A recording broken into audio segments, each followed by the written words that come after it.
फातिमा की रानी माँ, प्रभु यीशु की माँ, आसरा तू ही है माँ।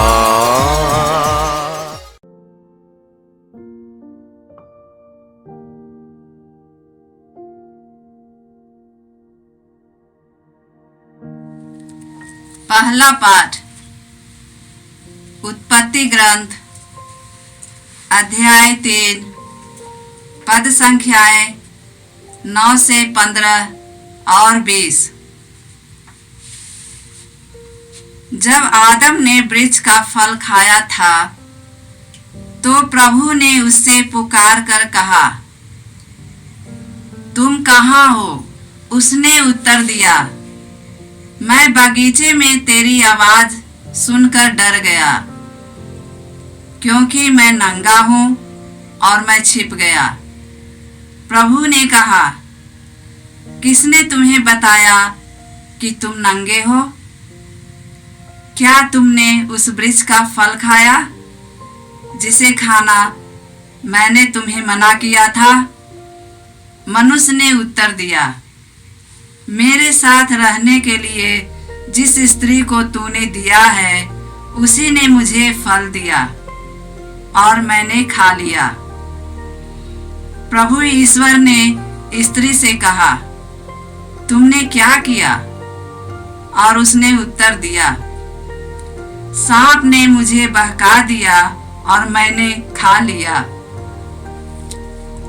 तब ईश्वर ने सांप से कहा, चूंकि तुमने यह किया है, तू सब घरेलू तथा जंगली जानवरों में शापित होगा।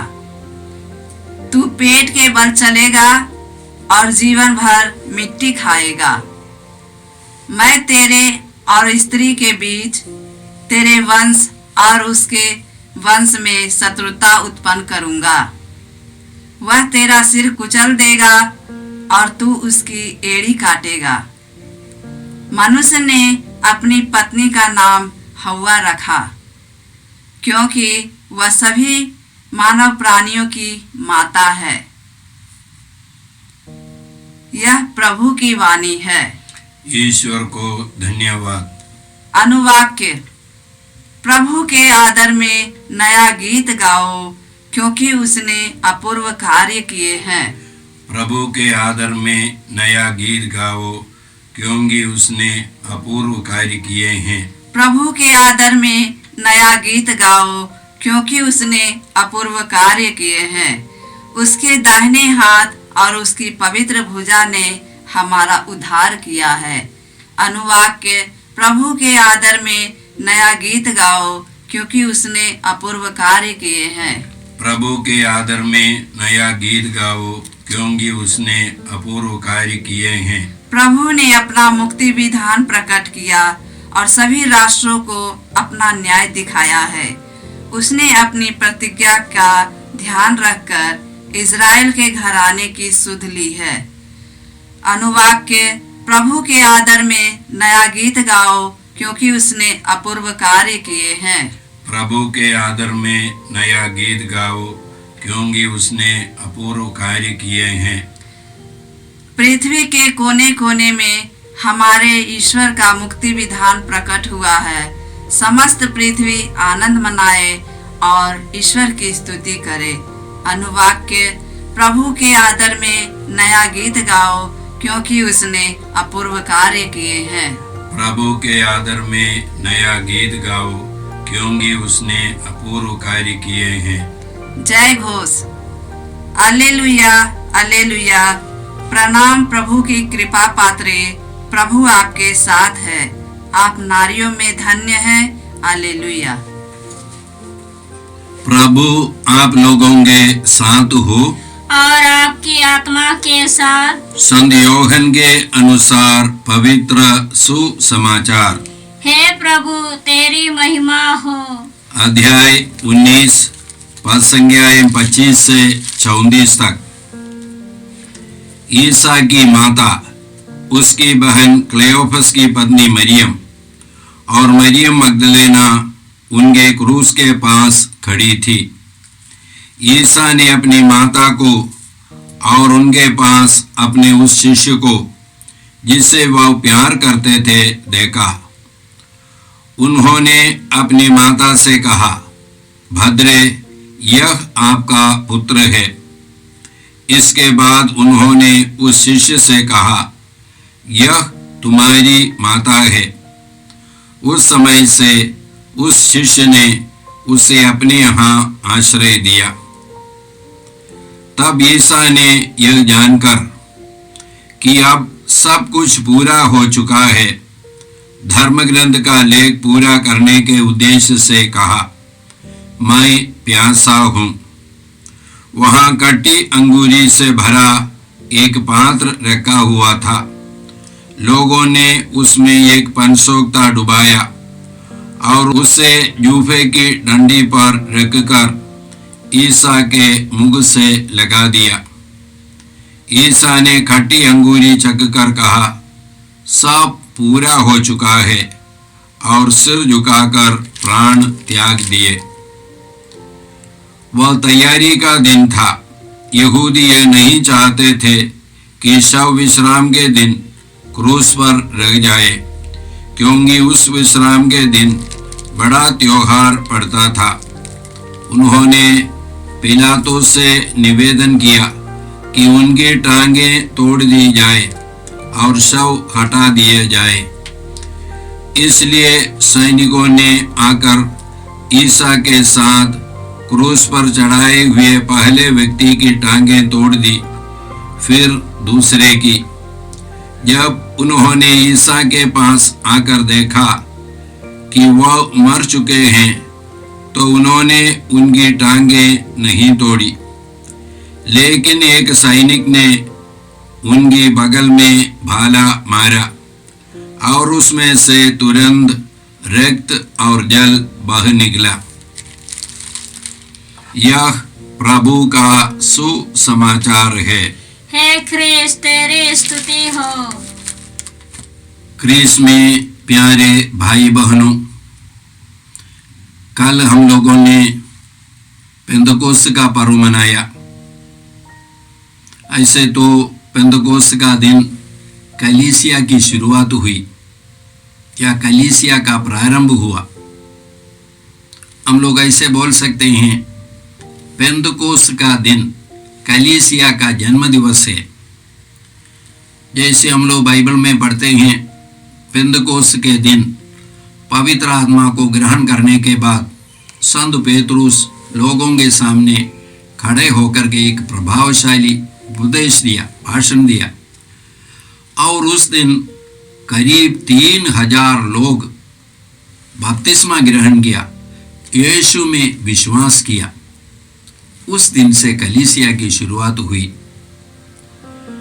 जैसे एक बच्चे के लिए एक माँ की जरूरत है, उसकी देखरेख के लिए, उसकी सुरक्षा के लिए, उसके विकास के लिए, इसी प्रकार कलीसिया जो शुरू होती है, ये कलीसिया के लिए भी एक माँ की जरूरत है। इसलिए आज पेंतकोस्त के दूसरा दिन हम लोग माता मरियम कलीसिया की माता का पर्व मनाते हैं। इस पर्व को स्थापना करते हुए कलीसिया हम लोगों से बताना चाहती है कि माता मरियम का संरक्षण या उनकी मध्यस्थता और उनकी सुरक्षा हमारे लिए कितना महत्वपूर्ण है, कलीसिया के लिए कितना महत्वपूर्ण है, और हम हर एक व्यक्ति के लिए कितना महत्वपूर्ण है। हम हर एक व्यक्ति जरूर अपने जीवन में अनुभव किया है कि माता मरियम की मध्यस्थता की शक्ति हमारे आध्यात्मिक विकास के लिए हम लोगों ने माता मरियम की सुरक्षा पर और उनके मध्यस्थता पर हम लोगों ने निर्भर रहा है। हम माता मरियम के लिए प्रभु को धन्यवाद देते हैं। दूसरे वेटिकन महासभा के अंत में संत पापा पौलुस छठवें ने माता मरियम को कलीसिया के माता के रूप में घोषित किया, लेकिन उन्होंने कोई किसी प्रकार के पर्व को नहीं ठहराया था। मौजूदा संत पापा संत फ्रांसिस ने माता मरियम का पर्व को आज के दिन ठहराया, मतलब पेंतकोस्त के बाद के पहले दिन को आज के दिन को ठहराया।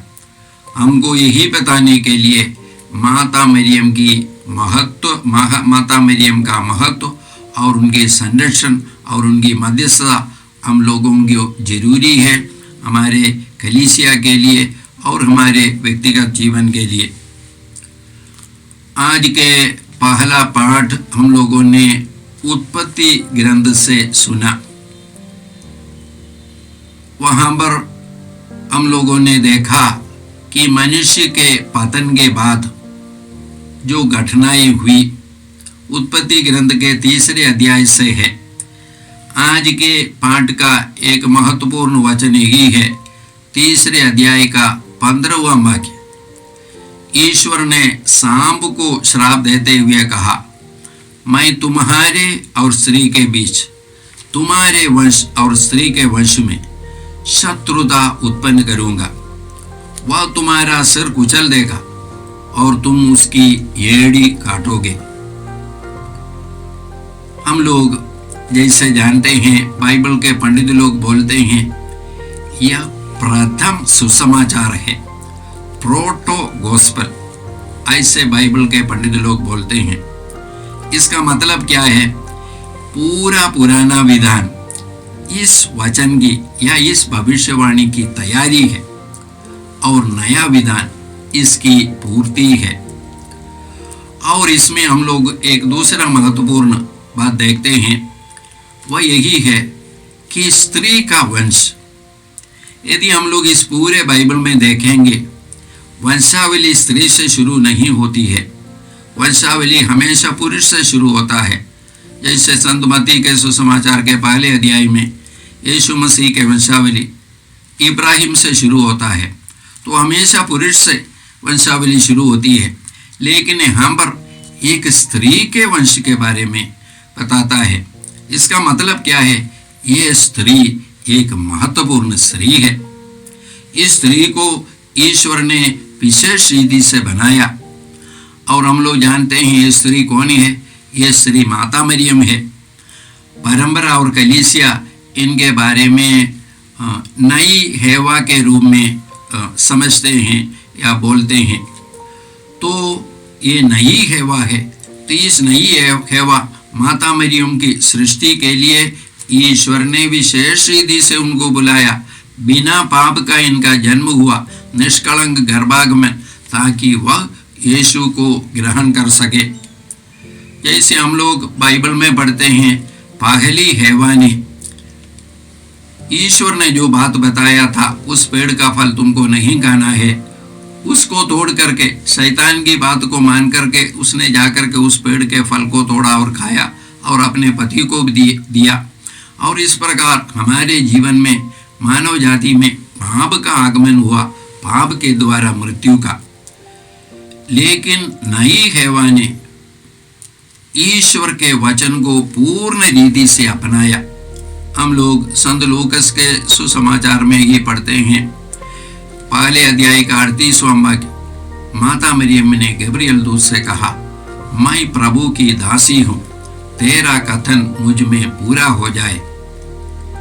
और बाद में हम लोग देखते हैं लूकस के सुसमाचार के 2 अध्याय में कि जब गडेरिये लोग सब आकर के बालक यीशु के बारे में कई बातें बताना शुरू किया, वहां पर लिखा है, माता मरियम ने इन सब बातों को अपने हृदय में सुरक्षित रखा, संजोए रखा और उस पर मनन चिंतन करती थी।